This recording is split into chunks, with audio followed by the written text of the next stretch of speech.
India faces one of the most challenging situations in the world.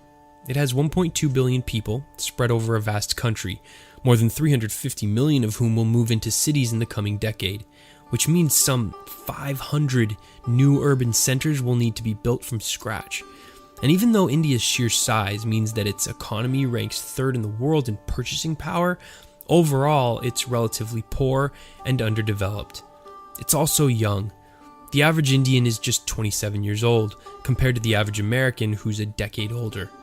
This means that most of the population is about to hit their prime working years. These are all people who need jobs to be created now.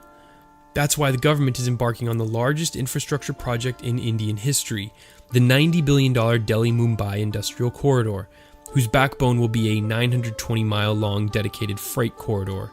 Basically, a set of multiple rail lines that will exist solely to move goods from the factories where they are produced to the sea and airports where they can be exported to market.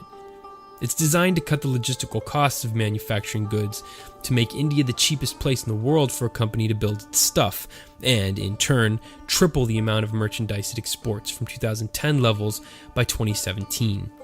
Japan is the major partner behind the project because the Japanese economy is based on a technology industry that needs to build its products at the most competitive rates in the world.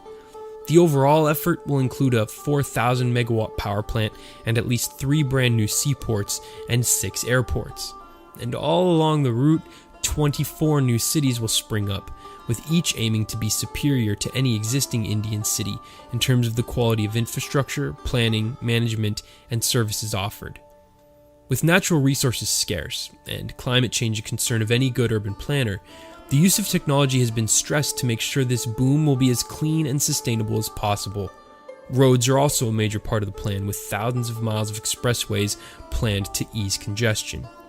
The project is a priority of Prime Minister Narendra Modi, who entered office in 2014 after leading his BJP party to a dominating win in the 2014 election, giving him a mandate to enact his vision for making India a global manufacturing superpower. It seems the Indians are attempting to follow a similar blueprint for success the Chinese put into action over the last 40 years.